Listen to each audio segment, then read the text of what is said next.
பரிடா பரிடா நண்பர்களே, இது வந்து கீரை இனத்தில் சேர்ந்தது நண்பர்களே. ஆமாம், இந்த கீரையோட பேர் வந்து குறிஞ்சா கீரை. ஆமாம், வெத்தலை மாதிரியே இருக்கும் பாருங்களேன், அசல் வெத்தலை மாதிரியே தான் இருக்கும். இது வந்து ஒரு நல்ல நல்ல கீரை. ஆமாம், இருக்கிற நன்மைக்கெல்லாம் கீரைன்னு பேர் வச்சுருக்குறாங்க. ஆமாம் நண்பர்களே, ஒரு எங்கள் அப்பச்சி காலம் எங்கள் அப்பத்தா காலத்துலலாம் வந்து சோறே இருக்காது. அவங்க கேப்பையவும் சோளத்தையும் தான் அப்படியே கூழ் மாதிரி காய்ச்சி குடிச்சிருக்கிறாங்க. அப்போ அந்த கேப்பையும் அந்த சோளமும் கிடைக்கணும்னு வச்சுக்கோங்களேன், இதை தான் ஆமாம் இதை அப்படியே வேக வச்சு இதுதான் சோறு, இதுதான் குழம்பு, இதுதான் வெஞ்சனம், இதுதான் கூட்டு பொரியல் பிரியாணி எல்லாமே இதுதான். ஆமாம், எங்கள் ஊரில் உள்ள எங்கள் கிராமத்தில் உள்ள எங்கள் தாத்தன் பாட்டங்கள்லாம் சோறு இல்லாத காலத்தில் சோறாக இருந்து காப்பாற்றி விட்டது இந்த கீரை தான் நண்பர்களே. ஆமாம், லேசான கசப்பு தன்மை இருக்கும். அது அப்படியே சட்டி நிறையா வேக வச்சு அதையே இதை தான் சோறு மாதிரி சாப்பிடுவாங்க. வேக வச்சுட்டு சாப்பிடுவாங்க. உடம்புக்கு அவ்வளவு நல்லது. இந்த காலத்தில் இருக்கிற சுகர் இருக்குல்ல, அதை கட்டுப்படுத்தக்கூடிய ஒரு அற்புதமான சக்தி இந்த கீரைக்கு இருக்குது நண்பர்களே. விவரம் தெரிஞ்சவங்க நிறைய பேர் முன்னாடி வந்து எங்கள் ஊரில் வந்து பறித்து வாங்கி சாப்பிட்டுக்கிட்டு இருந்தாங்க. இப்போ ஊருக்குள்ள வெள்ளாடு வந்து எல்லோரும் வளர்க்க ஆரம்பிச்சோன்னே வெள்ளாட்டுக்கு வந்து முதல்ல திங்க வர்றது இதுதான் திங்க வரும். அதனால் எல்லா இடத்துலையும் இது பண்ணி போச்சு. எங்கள் வீட்டுக்கிட்ட அதிர்ஷ்டவசமாக அப்படியே ஒரு செடி பொழைச்சிடுச்சு. அதை வந்து இப்போ நான் பறிச்சுக்கிட்டு இருக்கிறேன். கீரை பேர் வந்து குறிஞ்சா கீரை. எங்கேயாவது கிடச்சிச்சின்னா சுகர் உள்ளவங்க இதை வந்து அப்படியே வெயில் இல்லாத இடத்துல காய வச்சு, அதாவது வீட்டுக்குள்ளேயே காய வச்சு நல்லா நிழலில் போட்டு காய வச்சு அப்படியே பொடி பண்ணி கொஞ்சம் கொஞ்சமாக ஒரு டீஸ்பூன் 2 டீஸ்பூன் டெய்லி சாப்பிட்டுட்டு இருந்தீங்கன்னா சுகர் வந்து அவ்வளோ கண்ட்ரோலாக இருக்கும். அவ்வளோ எவ்வளோ சுகர் இருந்தாலும் அவங்க ஒரு கண்ட்ரோலுக்கு வந்துடும் நண்பர்களே. ஆமாம், சுகரை கிளியர் பண்ணுமான்லாம் எனக்கு தெரியாது, ஆனால் கண்ட்ரோலுக்கு வந்துடும் இந்த கீரை. அப்படிப்பட்ட கீரை கீரையோட பேர் வந்து குறிஞ்சா கீரை. பார்த்தீங்கன்னு வச்சுக்கல, இங்கே பாருங்கள், வெத்தலை மாதிரியே இருக்கும். ஆமாம், எங்கே காய வச்சு இதை பொடி பண்ணி சாப்பிட்டோம்னாக்கா அவ்வளோ சூப்பராக இருக்கும். ஆமாம் நண்பர்களே, கிடச்சிச்சின்னா விடாமல் மறந்துடாமல் எங்கே கிடைச்சாலும் நீங்களும் வீட்டில் யாருக்காவது பெரியவங்களுக்கு சுகர் இருந்துச்சுன்னா இதை பறித்து சாப்பிடுங்க. நிச்சயமாக கண்ட்ரோலில் இருக்கும். அப்படிப்பட்ட கீரை தான் இந்த குறிஞ்சா கீரை. இதை நான் எங்கள் பாப்பாலாம் சேர்ந்து இப்போ பறிச்சுக்கிட்டு இருக்கிறோம்.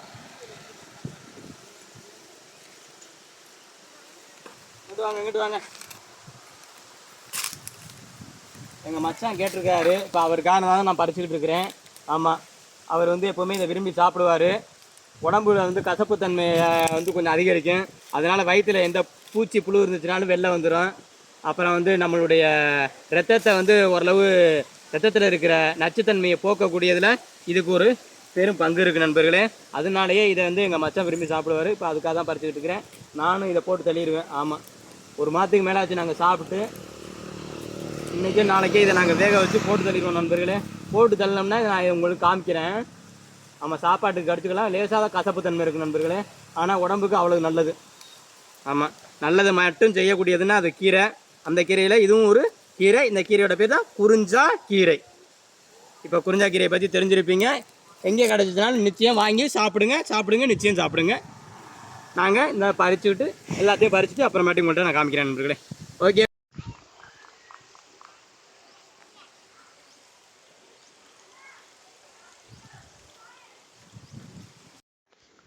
பாருங்கள் நண்பர்களே, இவ்வளோதான் பறித்தேன்.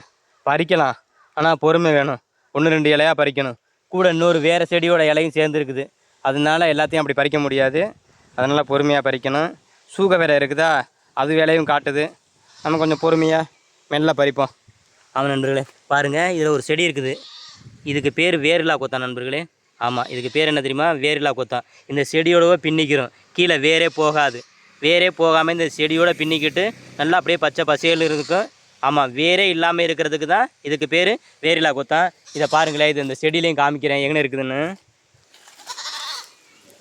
இங்கே பாருங்கள் நண்பர்களே, அந்த செடியோட பின்னிக்கிட்டு இருக்கிறத பாருங்களேன்.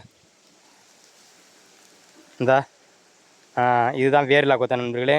மாடு கழிஞ்சிச்சின்னு வச்சுக்கோங்களேன், மாடு வந்து சாணம் போடாமல் ஓயாமல் தனியாக கழிஞ்சிச்சின்னு வச்சுக்கோங்களேன், இதை அப்படியே மாட்டுக்கு பறித்து கொண்ட போடணும் நண்பர்களே. ஆமாம், மாடு பில்லு திங்கிற மாதிரி இதை திங்கி அப்படி தின்னுருச்சுன்னா கொஞ்சம் நேரத்தில் வந்து சாணி அப்படியே தனியாக போகிறது சரியாயிரும். ஆமாம், நார்மலாக எப்பவும் சாணி போடுற மாதிரி போட ஆரம்பிச்சிடும்.